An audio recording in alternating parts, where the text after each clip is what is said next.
Hello મિત્રો આપણે આપણી ચેનલમાં આગળના વિડીયોમાં લોટોલ મુકામે આવેલ જંગલમાં શ્રી માણેકનાથ મહારાજની ગુફાના દર્શન કર્યા અને લોટોલ ગામમાં શ્રી માણેકનાથ મહારાજના નવીન મંદિરે માણેકનાથ મહારાજના દર્શન કર્યા મિત્રો। અને પછી આગળ આપણે ત્યાંથી સોરસંડા મુકામે જઈ રહ્યા છીએ અને અહીંયા નકળંગ આશ્રમ આવેલો છે અને નકળંગ આશ્રમમાં શ્રી પરચાધારી રામદેવ પીર મહારાજ અને સ્વયંભૂ શ્રી મહાકાળી માતાજીની પણ ગુફા આવેલી છે। તો આપણે ત્યાં જઈને શ્રી મહાકાળી માતાજી અને રામદેવ પીર મહારાજના દર્શન કરીશું।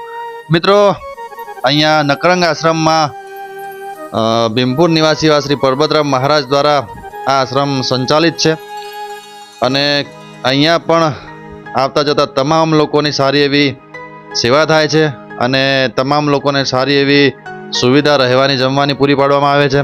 મિત્રો અહીંયા શિક્ષણલક્ષી પણ મહારાજ શ્રી દ્વારા કામકાજો કરવામાં આવે છે અને વ્યસન મુક્તિના પણ કામકાજ અહીંયા કરવામાં આવે છે। તો હવે અંદર જઈને આપણે આગળનો નજારો જોઈશું અને આશ્રમ વિશે થોડી માહિતી લેશું અને અંદર બીજું શું શું છે એ પણ જોઈશું અને રામદેવ પીર મહારાજ ને મહાકાળી માતાજીના દર્શન કરીશું। તો ચાલો સૌ સાથે મળીને અંદરનો નજારો જોઈએ। જય માતાજી મિત્રો આપણે પહોંચી ચૂક્યા છીએ દોતા તાલુકાના સોરસંડા મુકામે। મિત્રો અહીંયા સોરસંડા મુકામે નકળંગ દેવ નિઝારા આશ્રમ આવેલો છે। તો અહીંયા આપણે અંદર જઈને નકળંગ ભગવાનના દર્શન કરીશું।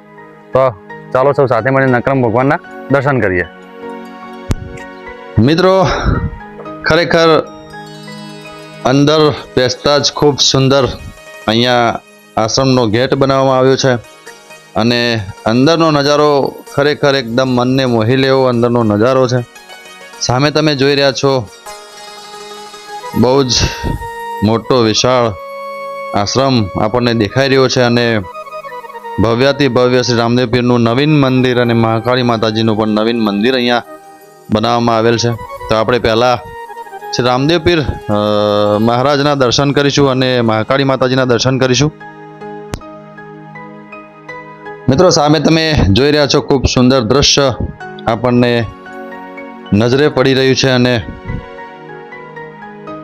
બહુ જ મસ્ત મંદિરનું પણ લોકેશન છે, નજારો છે। સામે તમે જોઈ રહ્યા છો રામદેવ પીરની સવારી એવી ઘોડાની પ્રતિમા અહીંયા સ્થાપિત કરવામાં આવી છે। ખૂબ સુંદર દ્રશ્ય છે અહીંયા અને બાજુમાં ધૂણી છે। મિત્રો અહીંયા એવું કહેવાય છે કે શ્રી પરબતરામ મહારાજને સાક્ષાત રામદેવ પીરે સપને આવીને વાતો કરી હતી ને અમને કહ્યું હતું કે તું સોરસંડા મુકામે જા અને ત્યાં મારી સ્થાપના કરજે અને ભક્તિ કરજે અને લોકોની સેવા પૂજા કરજે અને ત્યારે પરબતરામ મહારાજે અહીં આવીને આ આશ્રમની સ્થાપના કરી। મિત્રો આપણે મંદિરની અંદર પ્રવેશ કરી ચૂક્યા છીએ। સામે તમે જોઈ રહ્યા છો બહુ જ સુંદર શ્રી રામદેવ પીર મહારાજની આપણને મૂર્તિ દ્રશ્યમાન થઈ રહી છે। તો હવે આપણે મંદિરના ગર્ભગૃહમાં જઈને શ્રી રામદેવ પીરના દર્શન કરીશું। મિત્રો મંદિરની અંદરનું દ્રશ્ય ખરેખર ખૂબ જ સુંદર આપણને દ્રશ્યમાન થઈ રહ્યું છે અહીંયાથી અને શ્રી રામદેવ પીર મહારાજની મૂર્તિ અહીંયા ખૂબ જ સુંદર આપણને દ્રશ્યમાન થઈ રહી છે। તમે સામે જોઈ રહ્યા છો બહુ જ મોટી મૂર્તિ આપણને દેખાઈ રહી છે। ખરેખર સાક્ષાત રામદેવ પીર મહારાજ અહીંયા હાજરા હાજર હોય એવું આપણને લાગી રહ્યું છે અને મિત્રો આ રામદેવ પીર મહારાજની બાજુમાં શ્રી મહાકાળી માતાજીની પણ નવીન મૂર્તિ પ્રસ્થાપિત કરવામાં આવી છે અને એક બાજુ શ્રી મહાકાલેશ્વર મહાદેવનું શિવલિંગ પણ પ્રસ્થાપિત કરવામાં આવ્યું છે। ખરેખર ખૂબ જ સુંદર આ દ્રશ્ય છે અને ઘડી બે ઘડી મનને શાંતિ થઈ જાય, આનંદિત મનને કરી દે એવું દ્રશ્ય અહીંયાનું છે। મિત્રો સામે તમે જોઈ રહ્યા છો શ્રી મહાકાલેશ્વર મહાદેવનું શિવલિંગ આપણને દેખાઈ રહ્યું છે। બહુ જ મોટું શિવલિંગ અહીંયા પ્રસ્થાપિત કરવામાં આવ્યું છે અને શિવલિંગની ઉપર શેષનાગના દર્શન પણ બહુ જ મસ્ત આપણને થઈ રહ્યા છે। ખરેખર અદ્ભુત નજારો છે મિત્રો અહીંયાનો। પરબતરામ મહારાજ દ્વારા ખૂબ જ સુંદર વ્યવસ્થા અને ખૂબ જ સુંદર દ્રશ્ય અહીંયા ઊભા કરવામાં આવ્યા છે શ્રી મહાકાલેશ્વર મહાદેવ અને શ્રી મહાકાળી માતાજીના દર્શન કર્યા. અને મિત્રો અહીંયા મહાકાલેશ્વર મહાદેવનું બહુ જ વિશાળ અને મોટું શિવલિંગ છે. અને મિત્રો મંદિરની એક્ઝેક્ટ જમણી સાઈડ બહુ જ મસ્ત લોકેશન એટલે કે સુંદર તળાવ આવેલું છે. આવો તમને એ તળાવનો પણ નજારો બતાવીએ. સામે તમે જોઈ રહ્યા છો બહુ જ વિશાળ અને બહુ જ મોટું તળાવ. ખરેખર ખૂબ સુંદર દ્રશ્ય અહીંયાનું આપણને દેખાઈ રહ્યું છે અને સુંદર નજારો અહીંયાથી આપણને દેખાઈ રહ્યો છે. મિત્રો આ સામે તમે જે જોઈ રહ્યા છો તળાવનો નજારો છે. અને મંદિરની ડાબી સાઈડ મિત્રો જોવા જઈએ તો સામે આપણને જે તમે દૂર દૂર સુધી આ બાજુ જે પાણી જોઈ રહ્યા છો, જે દૂર તમને પાણી દેખાઈ રહ્યું છે એ નજારો મિત્રો અહીંયાથી ધરોઈ ડેમ આપણને દેખાઈ રહ્યો છે. એ ધરોઈ ડેમનું પાણી અહીંયાથી આપણને દ્રશ્યમાન થઈ રહ્યું છે. ખરેખર ખૂબ સુંદર અને અલૌકિક દ્રશ્ય છે અહીંનું. મિત્રો આજુબાજુનું લોકેશન આપણને અહીંયાથી બહુ સુંદર અને મસ્ત દેખાઈ રહ્યું છે. ખરેખર મજા આવે એવી આ જગ્યા છે. તો તમે પણ કોઈક વાર નકળંગ આશ્રમને અચૂકથી પધારશો એ મારી નમ્ર વિનંતી છે. મિત્રો આજુબાજુ ડુંગર અને જંગલ વિસ્તાર છે એટલે ખરેખર ખૂબ જ સુંદર દ્રશ્ય આપણને અહીંયાથી દ્રશ્યમાન થઈ રહ્યું છે. અને હાલ ગરમીની મોસમ એટલે કે ઉનાળાની સિઝન છે એટલે આપણને અહીંયા સૂકું દેખાઈ રહ્યું છે. પણ જો અહીંયા વર્ષા ઋતુમાં એટલે કે ચોમાસામાં જો આવવામાં આવે તો ખરેખર એકદમ મસ્ત લોકેશન આપણને અહીંયાથી એકદમ લીલોતરી જ લીલોતરી આજુબાજુ દેખાય. ખરેખર મિત્રો બહુ મજા આવે એવી અને આનંદિત કરી દે એવી આ જગ્યા છે. સામે તમે જોઈ રહ્યા છો ડુંગરાળ વિસ્તાર બહુ જ મસ્ત આપણને દેખાઈ રહ્યો છે અહીંયાથી.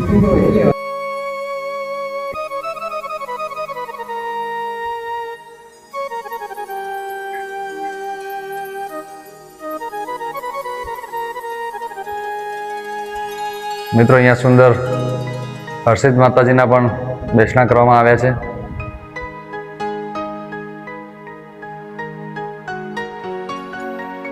શ્રી રામચંદ્ર ભગવાન અને જોડે લક્ષ્મણજી અને સીતા માતાજીના પણ બેસણા છે અહીંયા.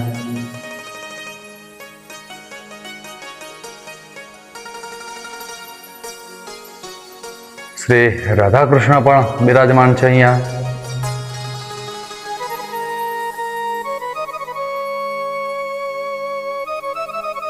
શ્રી વિષ્ણુ ભગવાન અને લક્ષ્મી માતાજીના પણ બેસણા છે અહીંયા.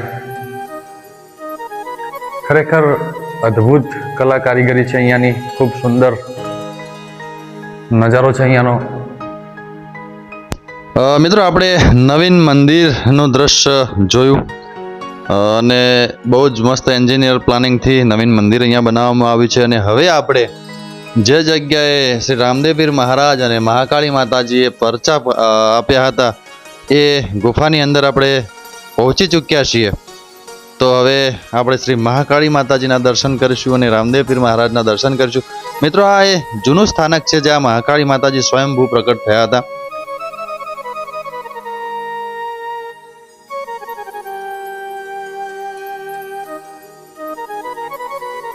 મિત્રો આ જૂનું શ્રી મહાકાળી માતાજીનું પ્રાગટ્ય સ્થાન છે. અને હવે આપણે અહીંયા જે ગુફા છે શ્રી રામદેવપીર ભગવાનનું જે જૂનું પ્રાગટ્ય સ્થાન છે એ સ્થાને જઈને તમને શ્રી રામદેવપીરના દર્શન કરાવીશું. મિત્રો બહુ જ અલૌકિક જગ્યા છે. મિત્રો પથ્થરની નીચે ગુફા છે ને ગુફાની અંદર બહુ જ મસ્ત આ જગ્યા આવેલી છે.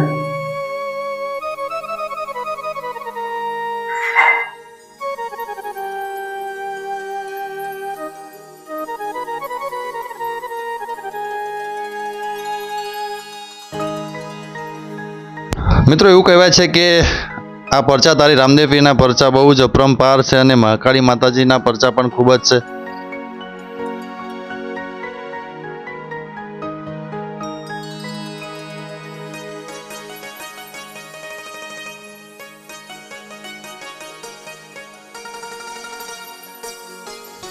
મિત્રો અહીંયા બહુ જ ભવ્યથી ભવ્ય અને વિશાળ ધર્મશાળા બનાવવામાં આવી છે.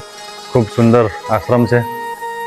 અને અહીંયા પરમ પૂજ્ય સંત શ્રી સદગુરુ શ્રી પરબતરામજી મહારાજ આવતા જતા લોકોની ખૂબ સેવા ચાકરી કરે છે. અને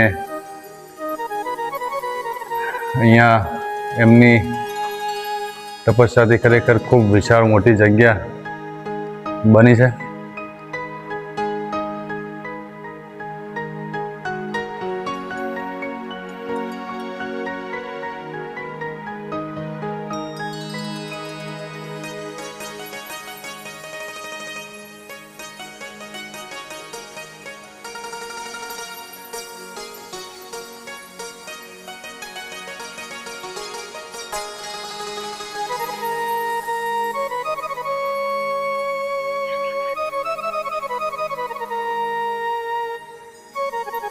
મિત્રો આપણે અહીંયા શ્રી રામદેવ પીર મહારાજના દર્શન કર્યા, મહાદેવજીના દર્શન કર્યા અને જોડે જોડે મહાકાળી માતાજીના પણ દર્શન કર્યા. તો ખરેખર ખૂબ સુંદર અને વિશાળ જગ્યા છે. એકદમ કુદરતી વાતાવરણ વચ્ચે આવેલી આ બહુ જ મસ્ત જગ્યા છે. તો તમે પણ કોઈક વાર અચૂકથી આ જગ્યાએ દર્શન કરવા માટે પધારશો. ખૂબ સુંદર આશ્રમ છે.